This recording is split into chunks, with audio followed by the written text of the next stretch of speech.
வணக்கம். செந்தணலின் பிரதான செய்திகள். விரிவான செய்திகளுக்கு முன் தலைப்புச் செய்திகள்.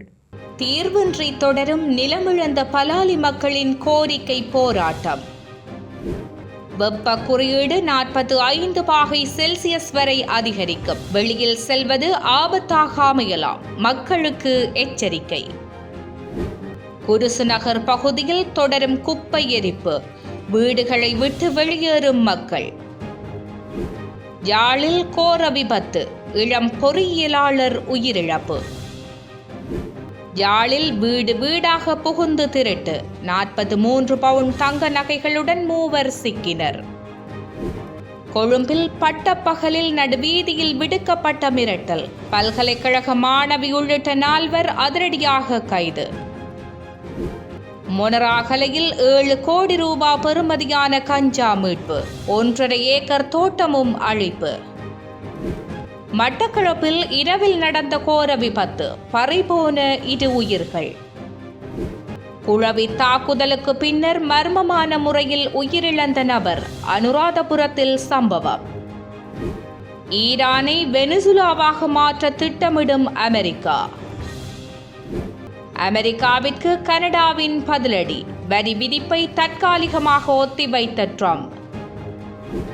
பிரித்தானியாவில் ஏற்பட்டுள்ள கோர விபத்து. காவல்துறை அதிகாரிகள் உட்பட 7 பலி. தொடர்வன விரிவான செய்திகள். பலாலி மக்களின் பூர்வீக நிலங்களை இராணுவ பிடியிலிருந்து விடுவித்து தமது இயல்பு வாழ்வை மீள உறுதிப்படுத்துமாறு கோரி நிலமிழந்த பலாலி மக்கள் இன்று 10வது வாரமாகவும் அமைதி வழி போராட்டத்தில் ஈடுபட்டனர். பலாலி சந்தையில் போராட்டத்தில் ஈடுபட்ட மக்கள் அனுர அரசே மக்களின் இயல்பு வாழ்வுக்கு இடையூறாக இருக்காதே, எங்கள் பூர்வீக நிலங்களை எங்களிடமே மீள கையெழி, எங்கள் நிலம் எங்களுக்கு வேண்டும், இராணுவ பிடியிலிருந்து எங்கள் காணிகளை விடுவி உள்ளிட்ட கோஷங்களை எழுப்பியவாறு தமது கோரிக்கைகளை வலியுறுத்தினர். ஜனாதிபதி அனுரகுமார திசாநாயக்க அண்மையில் காணி விடுவிப்பு தொடர்பில் வெளியிட்டுள்ள கருத்துக்களை நடைமுறைப்படுத்தி பலாலி மக்களின் பூர்வீக காணிகளை அவர்களிடம் மீள கையளிக்க வேண்டும் என்றும் போராட்டக்காரர்கள் வலியுறுத்தியுள்ளனர். வடக்கு, வடமத்திய மற்றும் கிழக்கு மாகாணங்களில் வெப்ப குறியீட்டு எண் 39 முதல் 45 பாகை செல்சியஸ் வரை அதிகரிக்கக்கூடும் என வளிமண்டலவியல் திணைக்களம் எச்சரிக்கை விடுத்துள்ளது. பொலனறுவை உள்ளிட்ட பகுதிகளில் காலை 8:30 மணி அளவிலேயே வெப்பநிலை 32 பாகை செல்சியஸை தாண்டியுள்ளதாகவும், இதனால் முற்பகல் 10 மணி முதல் பிற்பகல் 3 மணி வரையான கால பகுதியில் வெளியில் செல்வது ஆபத்தானதாக அமையக்கூடும் எனவும் வானிலை அதிகாரி சஜித் விக்ரமநாயக்க தெரிவித்துள்ளார். எனவே பிற்பகல் வேளைகளில் வெளியில் செல்வதை முடிந்தவரை தவிர்த்துக் கொள்ளுமாறும், போதுமான அளவு தண்ணீர் அருந்துவதுடன் குளிர்ச்சியான இடங்களில் தங்கியிருக்குமாறும் பொதுமக்களுக்கு அறிவுறுத்தப்பட்டுள்ளது. இதேவேளை நாட்டின் பல பகுதிகளில், குறிப்பாக தென்மேற்கு பிராந்தியத்தில் எதிர்வரும் 25ஆம் திகதி முதல் மழை வீழ்ச்சி அதிகரிக்கக்கூடும் என வளிமண்டலவியல் திணைக்களம் தெரிவித்துள்ளது. மேல் சப்ரகமுவ, கண்டி, நுவரெலியா, காலி மற்றும் மாத்தறை மாவட்டங்களில் மழை பெய்வதற்கான வாய்ப்பு அதிகமாக காணப்படுவதாகவும் தெரிவிக்கப்பட்டுள்ளது. இன்று மேல் மற்றும் சப்ரகமுவ மாகாணங்களிலும், காலி, மாத்தறை, கண்டி மற்றும் நுவரெலியா மாவட்டங்களிலும் பல தடவைகள் மழை பெய்யக்கூடும். வடமேல் மாகாணத்திலும் சில இடங்களில் மழை பெய்யக்கூடும் என எதிர்ப்பு கூறப்பட்டுள்ளது. அத்துடன் அம்பாறை, மட்டக்களப்பு மற்றும் மொனராகலை மாவட்டங்களில் மாலை அல்லது இரவு வேளைகளில் மழை அல்லது இடியுடன் கூடிய மழை பெய்யக்கூடும் எனவும், நாட்டின் ஏனைய பகுதிகளில் பிரதானமாக வறண்ட வானிலை நிலவக்கூடும் எனவும் வளிமண்டலவியல் திணைக்களம் தெரிவித்துள்ளது. மன்னார் சின்னக்கடை கிராம சேவகர் பிரிவிற்குட்பட்ட குருசு நகர் பகுதியில் நகர சபைக்கு சொந்தமான தினசரி கழிவகற்றல் நிலையத்தில் குப்பைகள் திடீரென எரிக்கப்படுவதால் அப்பகுதி மக்கள் கடும் சிரமங்களை எதிர்கொண்டு வருவதாக தெரிவிக்கப்படுகிறது. குப்பைகள் எடுக்கப்பட்டதாகவும் தொடர்ச்சியாக புகை வெளியேறி குடியிருப்பு பகுதிகளுக்குள் புகை பரவுவதால் பலர் தங்களது வீடுகளை விட்டு வெளியேறி பாதுகாப்பான இடங்களுக்கு செல்ல வேண்டிய நிலை ஏற்பட்டுள்ளதாகவும் அப்பகுதி மக்கள் தெரிவிக்கின்றனர். குறிப்பாக கர்ப்பிணி பெண்கள், சிறுவர்கள் மற்றும் வயோதிபர்கள் உள்ளிட்டோர் புகையினால் அதிகளவில் பாதிக்கப்படுவதாகவும் சுவாசிப்பதில் சிரமம் உள்ளிட்ட பல்வேறு உடல்நல பிரச்சினைகளை எதிர்கொள்வதாகவும் தெரிவிக்கப்படுகின்றது. இதனிடையே குப்பைகள் தொடர்ந்து எரிவதை கட்டுப்படுத்தும் நோக்கில் மன்னார் நகர சபையின் தீயணைப்பு வாகனம் மூலம் தீயணைப்பு நடவடிக்கைகள் மேற்கொள்ளப்பட்ட போதிலும் அதனால் எதிர்பார்த்த பயன் கிடைக்கவில்லை என அப்பகுதி மக்கள் சுட்டிக்காட்டியுள்ளனர். குப்பைகள் முழுமையாக அகற்றப்படாமல் மீண்டும் மீண்டும் தீ பற்றுவதால் தீயணைப்பு நடவடிக்கைகள் மேற்கொள்ளப்பட்ட பின்னரும் புகை வெளியேறும் நிலை தொடர்வதாகவும் மக்கள் தெரிவிக்கின்றனர். மேலும் பொலித்தீன் உள்ளிட்ட பல்வேறு கழிவுகள் எரிக்கப்படுவதால் உருவாகும் புகை சுற்றுச்சூழலுக்கும் பாதிப்பை ஏற்படுத்துவதுடன் குடியிருப்பாளர்களின் அன்றாட வாழ்க்கையினையும் பெரிதும் பாதித்து வருவதாக தெரிவிக்கப்படுகின்றது. பல ஆண்டுகளாக தொடரும் இந்த பிரச்சினைக்கு இதுவரை நிரந்தர தீர்வு காணப்படாத நிலையில் மன்னார் நகரசபை மற்றும் சம்பந்தப்பட்ட அதிகாரிகள் உடனடியாக தலையிட்டு குப்பை எரிப்பை முற்றாக தடுத்து முறையான கழிவு முகாமைத்துவ நடவடிக்கையினை முன்னெடுக்க வேண்டும் என அப்பகுதி மக்கள் கோரிக்கை விடுத்துள்ளனர். தொடர்ச்சியாக வெளியேறும் புகையால் மக்கள் வீடுகளை விட்டு வெளியேறும் நிலை ஏற்பட்டுள்ள போதிலும் தீயணைப்பு நடவடிக்கைகள் மட்டுமே மேற்கொள்ளப்படுவதால் பிரச்சினையின் அடிப்படை காரணம் தீர்க்கப்படவில்லை என மக்கள் கவலை தெரிவித்துள்ளமை குறிப்பிடத்தக்கது. யாழ்ப்பாணத்தில் இடம்பெற்ற வாகன விபத்தில் சிக்கி இளம் பொறியியலாளர் ஒருவர் உயிரிழந்துள்ளார். யாழ் நல்லூர் பகுதியில் இன்றைய தினம் இந்த விபத்து இடம்பெற்றுள்ளதாக தெரிவிக்கப்படுகின்றது. விபத்தில் யாழ்ப்பாணம் கரவட்டி கிழக்கை பூர்வீகமாகவும் வவுனிகுளத்தை வதிவிடமாகவும் கொண்ட பொறியியலாளரான கந்தசாமி கோகுலதாஸ் என்பவரே உயிரிழந்துள்ளார். இந்த நிலையில் விபத்து குறித்து மேலதிக விசாரணைகளை காவல்துறையினர் முன்னெடுத்து வருகின்றமை குறிப்பிடத்தக்கது. யாழ் குடாநாட்டில் வீடுகளுக்குள் புகுந்து தங்க நகைகளை திருடி வந்ததாக கூறப்படும் மூவர் கைது செய்யப்பட்டுள்ளதுடன் சுமார் 1,50,00,000 ரூபாய் பெறுமதியான 43 பவுண்ட் தங்க நகைகள் மீட்கப்பட்டுள்ளன. கடந்த மாதம் 9ஆம் தேதி சாவகச்சேரி நகரில் உள்ள நகைக்கடை உரிமையாளரின் வீட்டிலிருந்து 17 பவுண்ட் தங்க நகைகள் திருடப்பட்டிருந்தன. இந்த சம்பவம் தொடர்பில் சிசிடிவி காணொளிகளை அடிப்படையாக கொண்டு மேற்கொள்ளப்பட்ட விசாரணைகளின் பின்னர் நவாலியைச் சேர்ந்த பிரதான சந்தேக நபர் நேற்றைய தினம் யாழ்ப்பாணம் நகரில் வைத்து கைது செய்யப்பட்டுள்ளார். அவரிடம் மேற்கொள்ளப்பட்ட மேலதிக விசாரணைகளில் கோப்பாய் பகுதியில் 3 வீடுகளிலும் வட்டுக்கோட்டை மற்றும் சாவகச்சேரி பகுதிகளில் தலா ஒவ்வொரு வீட்டிலும் என மொத்தம் 5 வீடுகளில் தங்க நகைகள் திருடப்பட்டமை தெரியவந்துள்ளது. மேலும் ஊர்காவற்துறையில் உள்ள வங்கியொன்றில் 43 பவுண்ட் தங்க நகைகள் அடகு வைக்கப்பட்டிருந்தமையும் போலீசாரின் விசாரணைகளில் கண்டறியப்பட்டுள்ளது. அவ்வாறு அடகு வைத்து பெறப்பட்ட பணத்தில் சந்தேக நபர் மோட்டார் சைக்கிள் ஒன்றையும் கொள்வனவு செய்துள்ளதாக தெரிவிக்கப்படுகின்றது. இந்த நிலையில் பிரதான சந்தேக நபருக்கு உதவியதாக கூறப்படும் ஊர்காவற்துறையைச் சேர்ந்த பெண் ஒருவரும் நவாலியைச் சேர்ந்த ஆண் ஒருவரும் கைது செய்யப்பட்டுள்ளனர். சம்பவம் தொடர்பில் சாவகச்சேரி போலீசார் மேலதிக விசாரணைகளை முன்னெடுத்து வருகின்றனர்.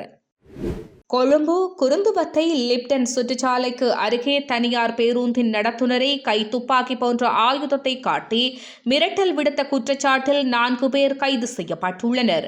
இவ்வாறு கைது செய்யப்பட்டவர்களில் ஒரே குடும்பத்தைச் சேர்ந்த 2 சகோதரர்கள், ஒரு தனியார் பல்கலைக்கழக மாணவி மற்றும் ஒரு மாலுமி ஆகியோர் அடங்குவதாக போலீசார் தெரிவித்துள்ளனர். தனியார் பேருந்தின் பாதையை காரில் வரும் ஒரு கும்பல் மறைத்து நடத்துனரின் தலையில் கைத்துப்பாக்கி போன்ற ஆயுதத்தை காட்டி மிரட்டி காரில் தப்பிச் செல்வதற்காக 119 மையத்திற்கு வந்த அழைப்பினை தொடர்ந்து கொழும்பு தெற்கு பிரிவு அதிகாரிகள் பொருளை பொது மயானத்திற்கு அருகே சந்தேக நபர்களை கைது செய்துள்ளனர். சந்தேக நபர்கள் பல்கலைக்கழக மாணவியுடன் பயணித்த கார் மற்றும் 2 கத்திகள், 2 அடி நீளமுள்ள ஒரு சங்கிலி ஆகியவை போலீஸ் கட்டுப்பாட்டிற்குள் கொண்டு வரப்பட்டுள்ளன. இதனையடுத்து கைது செய்யப்பட்டவர்களிடம் நடத்தப்பட்ட விசாரணையில் அவர்கள் பயணித்த காரின் பாதையை பேருந்து மறைத்தவையினால் மிரட்டல் விடுத்ததாக தெரிய வந்துள்ளது. மொனராகலை ஹம்பேஹமுவ ஹோமகல வீதியின் மூலையில் உள்ள மௌர கால்வாய்க்கரைக்கு அருகில் வாளான ஊழல் ஒழிப்பு பிரிவினர் மேற்கொண்ட விசேட சுற்றி வளைப்பில் விற்பனைக்காக தயார்படுத்தப்பட்டிருந்த பாரிய கஞ்சா பொதியுடன் சந்தேக நபர் ஒருவர் கைது செய்யப்பட்டுள்ளார். கைது செய்யப்பட்ட சந்தேக நபரிடமிருந்து 1044 கிலோகிராம் 180 கிராம் எடையுள்ள கஞ்சா கைப்பற்றப்பட்டுள்ளது. கைப்பற்றப்பட்ட கஞ்சாவின் சந்தை பெறுமதி சுமார் 7 7,37,80,000 ரூபாவென போலீசார் தெரிவித்துள்ளனர். இதேவேளை குறித்த பகுதியில் சுமார் 1.5 ஏக்கர் பரப்பளவில் ரகசியமாக பயிரிடப்பட்டிருந்த கஞ்சா தோட்டம் ஒன்றையும் போலீசார் சுற்றி வளைத்துள்ளனர். இதன்போது தோட்டத்தில் பயிரிடப்பட்டிருந்த 54,096 கஞ்சா மரங்கள் அழிக்கப்பட்டதுடன் சம்பவம் தொடர்பில் மற்றொரு சந்தேக நபரும் கைது செய்யப்பட்டுள்ளார். வாலான ஊழல் ஒழிப்பு படை பணிப்பாளர், உதவி போலீஸ் அத்தியட்சகர் ரொஹான் ஒலுகல மற்றும் நிலைய பொறுப்பதிகாரி ஆகியோரின் வழிகாட்டலின் கீழ் இந்த சுற்றிவளைப்பு நடவடிக்கைகள் முன்னெடுக்கப்பட்டுள்ளன. சம்பவம் தொடர்பான மேலதிக விசாரணைகளை போலீசார் முன்னெடுத்து வருகின்றனர். மட்டக்களப்பு கோட்டைக்கல்லாறு கண்ணகியம்மன் ஆலயத்திற்கு அருகில் 2 மோட்டார் சைக்கிள்கள் ஒன்றுடன் ஒன்று மோதி வீதியோரத்தில் இருந்த மாணவர்கள் குழுவினரையும் மோதியதில் பயங்கர விபத்து இடம்பெற்றுள்ளது. நேற்று இரவு இடம்பெற்ற இந்த விபத்தில் ஒரு இளைஞர் சம்பவ இடத்திலேயே உயிரிழந்துள்ளதுடன் மேலும் 6 பேர் படுகாயமடைந்து வைத்தியசாலையில் அனுமதிக்கப்பட்டுள்ளனர். வைத்தியசாலையில் அனுமதிக்கப்பட்ட பின்னர் மேலும் ஒரு இளைஞர் உயிரிழந்துள்ளார். சிகிச்சை பெற்று வருபவர்களில் 3 சிறுமிகளும் 2 சிறுவர்களும் அடங்குவதாக தெரிவிக்கப்படுகின்றது. நேற்று இரவு சுமார் 9:21 மணியளவில் கோட்டைக்கல்லாற்றில் 4 இளைஞர்கள் 2 மோட்டார் சைக்கிள்களில் மட்டக்களப்பு கொட்டக்கார் வீதியில் பயணித்துள்ளனர். கோட்டைக்கல்லாறு கண்ணகியம்மன் ஆலயத்திற்கு அருகில் வைத்து 2 மோட்டார் சைக்கிள்களும் ஒன்றுடன் ஒன்று மோதி விபத்துக்குள்ளாகியுள்ளன.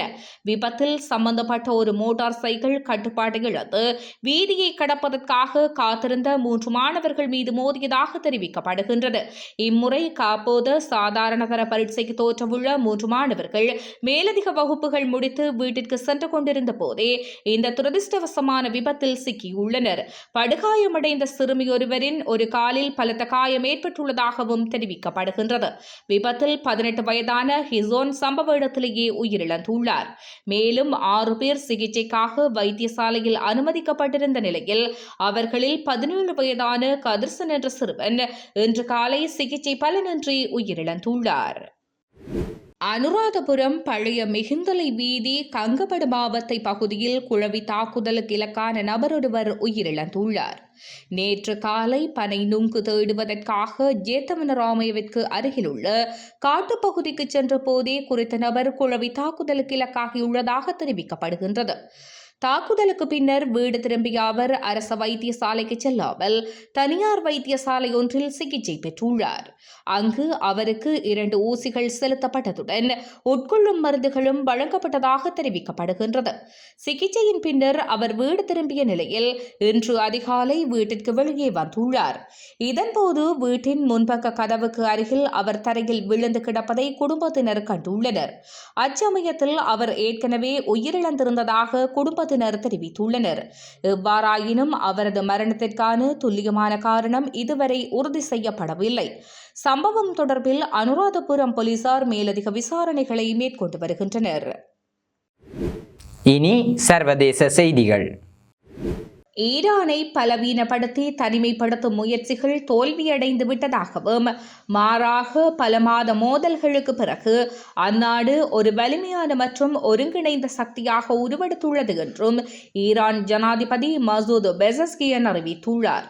பொருளாதாரம், இராணுவம் மற்றும் பாதுகாப்பு துறைகளை உள்ளடக்கிய ஒரு விரிவான போரை ஈரான் எதிர்கொண்டுள்ளதாகவும் அவர் கூறியுள்ளார். இந்த விடயம் குறித்து பெசஸ்கியனை மேற்கோள் காட்டி ஈரானிய ஊடகங்கள் வெளியிட்டுள்ள செய்தியில், அமெரிக்கா ஈரானை வெனிசுலாவாக மாற்ற விரும்பினார்கள். அதற்கு நேர்மாறாக நடந்துவிட்டது. மாறாக ஈரான் தனது மீள்திறன், ஒற்றுமை மற்றும் உள் ஒருங்கிணைப்பின் மூலம் உலகை வியப்பில் ஆழ்த்தும் ஒரு சக்தியாக உருவெடுத்துள்ளது. ஈரானிய மூத்த பாதுகாப்பு அதிகாரிகளிடமிருந்து வெளிவந்து கொண்டிருந்த மேலும் உறுதியான அறிக்கைகள் இவற்றை பிரதிபலித்துள்ளன. மோதலின் போது ஈரானின் தற்காப்பு வியூகம் குறிப்பிடத்தக்க அளவில் பரிணாம வளர்ச்சி அடைந்துள்ளது. இன்றைய ஈரான் போருக்கு முந்தைய ஈரான் அல்ல. இந்த மோதலின் விளைவாக அமெரிக்கா மீதான கண்ணோட்டங்களும் மாறியுள்ளன. அமெரிக்காவின் பொருளாதார பயங்கரவாதம் என்று ஈரான் விவரிக்கும் செயல்களுக்கு ஈரானிய குடிமக்களின் பொருளாதார ஸ்திரத்தன்மையோ அல்லது வாழ்வாதாரங்களோ இலக்காகுவதை அரசாங்கம் அனுமதிக்காது என கூறியுள்ளதாகவும் தெரிவிக்கப்பட்டுள்ளது. கனடாவிலிருந்து அமெரிக்காவிற்கு இறக்குமதி செய்யப்படும் பொருட்களுக்கு கூடுதல் சுங்கவரி விதிக்கும் திட்டத்தை அமெரிக்க ஜனாதிபதி டொனால்ட் ட்ரம்ப் தற்காலிகமாக ஒத்திவைத்துள்ளார். கனேடிய பிரதமர் மார்க் கார்னே உடனான தொலைபேசி பேச்சுவார்த்தைக்கு பிறகு இரு நாடுகளுக்கும் இடையே ஒப்பந்தம் எட்டப்படும் நிலையை எட்டியுள்ளதாக தெரிவிக்கப்படுகின்றது. இதன் அடிப்படையில் இந்த தீர்மானம் எடுக்கப்பட்டுள்ளதாக சர்வதேச ஊடகங்கள் செய்தி வெளியிட்டுள்ளன. அமெரிக்கா மீது பாகுபாடு காட்டும் நாடுகளுக்கு எதிராக வரிகளை விதிக்க உதவும் 1930ஆம் ஆண்டின் அரிதான வரி சட்டத்தின் பிரிவு 338 பயன்படுத்தி இந்த 50% வரியை விதிக்க ட்ரம்ப் திட்டமிட்டிருந்தார். இந்த நிலையில் அமெரிக்காவின் தொடர்ச்சியான வரி கொள்கைகளுக்கு பதிலடியாக கனடாவின் பெரும்பாலான மாகாண அரசுகள் அமெரிக்க மதுபானங்கள் மற்றும் திராட்சை ரசங்களை விற்பனை செய்ய தடை விதித்தன. இதனால் அமெரிக்காவில் இருந்து கனடாவிற்கு ஏற்றுமதியாகும் மதுபானங்களின் அளவு 81% வரை சரிந்தது. இந்த 50% வரி அச்சுறுத்தலானது பால் பொருட்கள், வாகனங்கள் மற்றும் மதுபானங்கள் மாத்திரமன்றி ஹாக்கி உபகரணங்கள், மரப்பொருட்கள் போன்ற சுமார் 5% கனேடிய ஏற்றுமதி பொருட்களை பாதிக்கும் வகையில் அமைக்கப்பட்டிருந்தது. பிரித்தானியாவின் மிடல்ஸ்பரோ அருகே A66 வீதியில் காவல்துறை வாகனம் மீது எதிர்த்திசையில் வந்த கார் மோதிய விபத்தில் 2 காவல்துறை உத்தியோகத்தர்கள் உட்பட 7 பேர் உயிரிழந்துள்ளனர். மிடல்ஸ்பரோவிற்கு அருகிலுள்ள சவுத் பேங்க் பகுதியில் தவறான திசையில் வந்த வோக்ஸ்வேகன் பசார்ட் கார் ஒன்றை அதிகாரிகள் துரத்திச் சென்றுள்ளனர். அப்போது பணியில் இருந்த காவல்துறை வாகனம் மீது அந்த கார் நேருக்கு நேர் மோதி விபத்துக்குள்ளாகியுள்ளதாக கூறப்படுகின்றது. அதிகாலை 3:40 மணியளவில் இச்சம்பவம் குறித்து தகவல் அறிந்து அவசர உதவி படையினர் விரைந்த போதிலும் இரு வாகனங்களிலும் இருந்த 7 பேரும் சம்பவ இடத்திலேயே உயிரிழந்ததாக தெரிய வந்துள்ளது. உயிரிழந்த காவல்துறை அதிகாரிகள் 37 வயதான மேத்யூ பிளேட்ஸ் மற்றும் 38 வயதான டாம் கிளாப் என அடையாளம் காணப்பட்டுள்ளதாக கிளீவ்லேண்ட் காவல்துறை தலைவர் விக்டோரியா புல்லர் தெரிவித்துள்ளார். அதன்போது காவல்துறை வாகனம் சரியான திசையிலேயே பயணித்ததாகவும் அவர் உறுதிப்படுத்தியுள்ளார். இந்த சம்பவம் குறித்து காவல்துறை நடத்தைக்கான சுதந்திர அலுவலகம் விசாரணையை தொடங்கியுள்ளதாகவும் விபத்தை தொடர்ந்து நார்மன்பி வீதிக்கு சர்ஜ் லேனுக்கும் இடைப்பட்ட A66 வீதி தற்காலிகமாக மூடப்பட்டதாகவும் கூறப்படுகின்றது.